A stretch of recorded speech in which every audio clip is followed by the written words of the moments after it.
Alcohol isn't brewed with an ingredient called addiction. Drugs aren't cut with an ingredient called addiction. The addiction's in us. And what it is that obsessive compulsive drive to do something to change the way that we feel. I remember I was being really good during the summer, because I used to be really good. I was off the drink and everybody thought I was off the drink. And I remember winning the Derby in High Chaparral. And in the jockey's room, I bought 12 bottles of champagne for the lads in the weigh room after you win the Derby. And no, I'm not drinking, I said. I'm not drinking. So I remember leaving Epsom on that day, driving back to the airport. Now I'm after winning Epsom Derby, biggest race in the world. And all I was thinking was, the lads are able to drink the champagne and I'm not. So what does that tell you about it? That's the grip it had on you. You weren't drinking, but you'll have to win the biggest race in the world. If I win the Derby, I'll be happy. That's all I want to do is win the Derby. So you win the Derby and you're driving home and that's the way you're thinking. I used to go out on a Saturday night, there was no racing on Sunday. I think from the first night I went out, I had a blackout. I was a little bit wild. I loved having the crack, and I just thought this was part of the game. I was so afraid someone would put their hand on my shoulder and say, "Johnny, this is not for you. You're not good enough." So I was driven by fear for a lot of my early years, and it's a very good motivator. I'm not saying don't do it, because it's a very good motivator. It motivated me very well, but you're never satisfied. You're never satisfied. You're riding on fear, which is good to motivate, but you're never satisfied. And to replace that fear, you're probably going out and partying at the weekends, and the weekends became during the week, and then maybe going out every night. And one thing I used to always say, I'd never drink before, I'd go racing, and in the end it didn't matter. Maybe I was lucky, I got away with it for so long, but it did all come to a head that one day I woke up, I wasn't able to do the weight, and Mr. Ox called me in, told me he was hearing these stories which I thought nobody knew about. I was kind of very sneakily going to places where nobody knew me, but after a few drinks everybody knew me because I was loud, I was noisy, I was kind of, that's the kind of way I was. And he kind of let me go then, And at the time it was devastating. But looking back on it, it was probably the best thing that ever happened. I had to have a look at myself and admit that, I did have a problem with drinking. I mean, my story is pretty simple. I headed off in life, not expecting to become an addict, which I did become. I headed off in life full of energy, and I started discovering and exploring areas that I thought were a bit dangerous and a bit risky, and I was drawn to that. And that's what I did. And I guess I got down a path that at one point I looked up and went, I don't know if I can get back from this. And I went further. I learned that I was extremely obsessive and compulsive around all sorts of behaviours, but specifically drug taking and alcohol taking. And eventually, it started costing me a lot.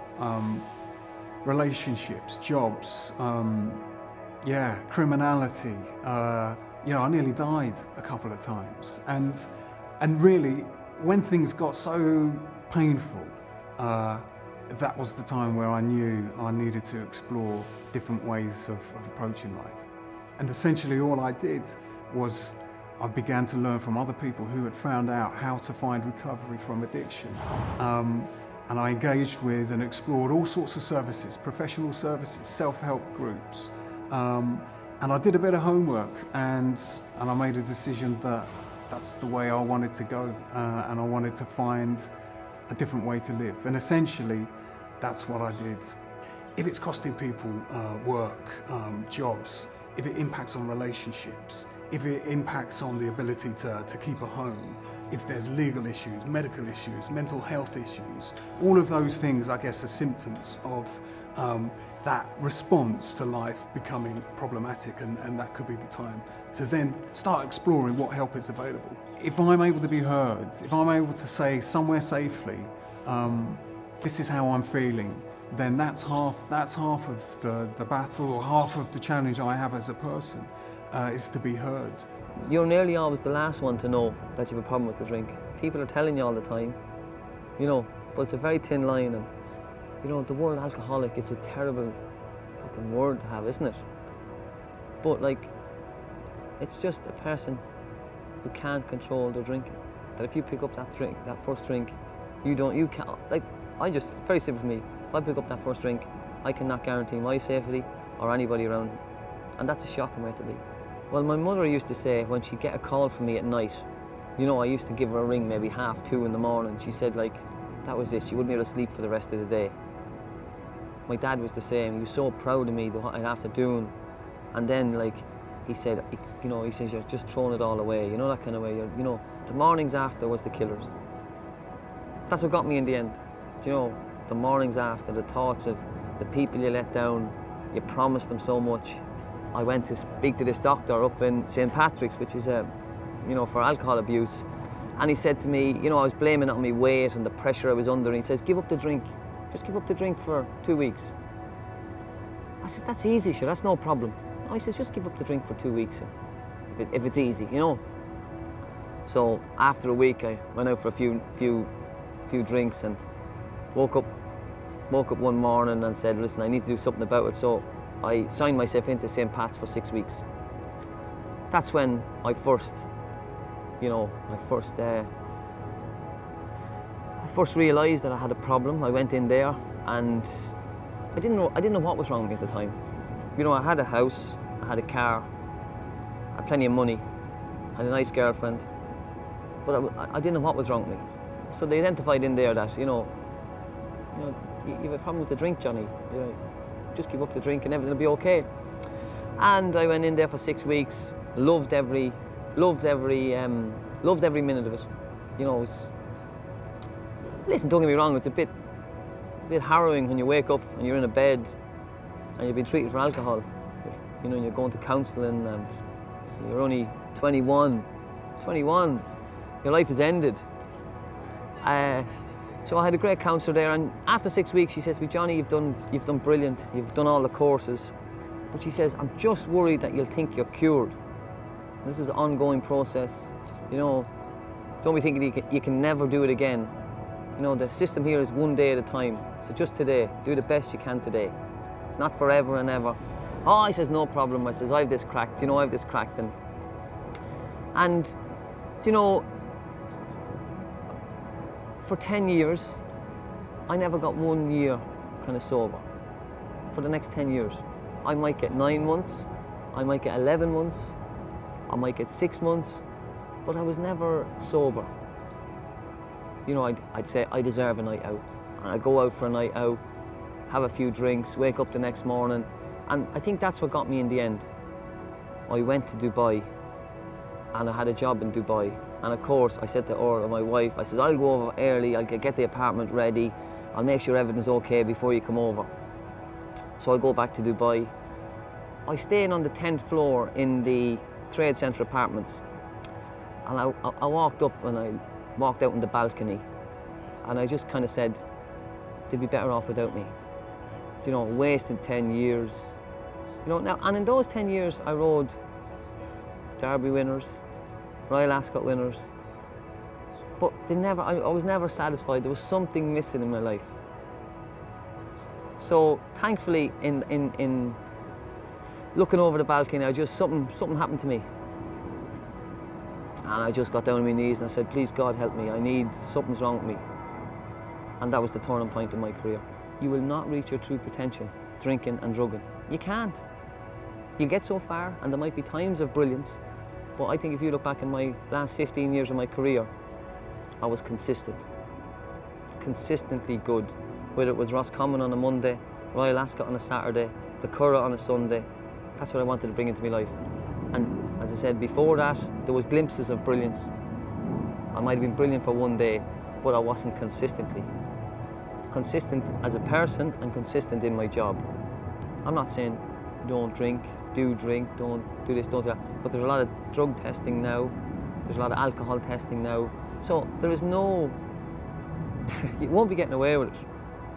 You know, you won't be getting away, you will get caught. If you do those things, don't be expecting, I'm invincible, I won't get caught. Because down through the years you can see some of the top sportsmen, not just in racing, in all different sports, have tested positive. And do you want that? Do you want that on your CV? Give yourself the best chance. This is absolutely human. You know, addiction is absolutely human and recovery is absolutely possible. So Racing Welfare is a UK-wide service and will support anyone anywhere, but it has offices in key racing centres. So that is Lambourne, Epsom, Newmarket, Midland and Malton, and a roving welfare officer for the Midlands area. So yeah, there's support across the UK. You know, I think racing can look and see that it is an industry that wants people to know if they want help, then help's available, and that no one needs to be alone with these issues. Yeah, well, I get some young jockeys calling me now, you know what I mean? And they know they're drinking too much, and then you say, oh, would you like to go to an Alcoholics Anonymous meeting? Like, in that word Alcoholics Anonymous or alcoholic puts them off straight away. They're too young, they know they have a problem, but they don't want to admit it. But I think when you cross that line, there's no going back. You know, I'd love to say there is a solution, but there's not. It's when you cross over that line, there's no going back. And the quicker you throw in the towel, and take it from me who has thrown in the towel, the better it will be for you in the long run. And I know how lucky I am. I've never broke a bone. I've a great wife. I've got my kids are all healthy. I've got a great business. I've got 12 staff. I've got great friends. I know I wouldn't have that if I was still drinking. It's no coincidence that the last 15 years of my riding career, I was at the top. You've Tony McCoy 20 times, you've Ryan Moore, best rider in the world. There's two things in common: you don't drink. These are the facts. If you want to get to where these guys, now you might get to halfway up the ladder, or 30 winners a year. And if you're happy with that, keep doing what you're doing. But if you want to get to the elite top, Hughesy doesn't drink. I don't drink. They're the facts. Like, I didn't want to wake up when I was 50 and say, oh, I could have done this, or I should have done that, or I could have done this. You know, I wanted to give myself the best shot. If I wasn't good enough, I wanted to be lying in bed at night and saying, Johnny, you know what, you did a great day today. You did the best you could. I think the perfect example of someone with addiction, especially with alcohol, is Richard Hughes, and he's a good friend of mine. Might not like me saying it, but gave up drink about 10 years ago, became a multiple champion jockey, was a much better jockey when he stopped drinking.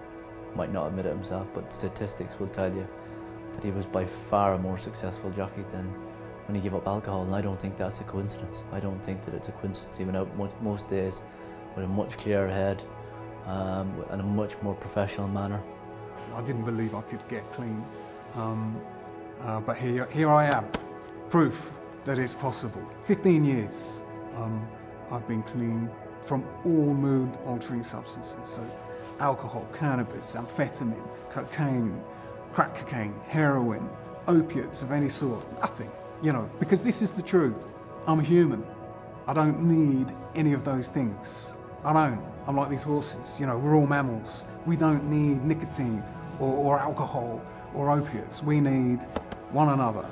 So we can look up and say, how does it feel to be a human today? Yeah, it feels all right, or it feels brilliant, or no, it's pretty tricky actually. And if we've got that in place and we're able to say, this is the truth of how we feel, then we don't need to use anything. I would say to anyone who's entering this industry, you know, yeah, some of this stuff can get messy, but if it is getting messy, then there is help. And we all deserve to get unstuck from anything that's got us properly stuck. No one needs to be stuck.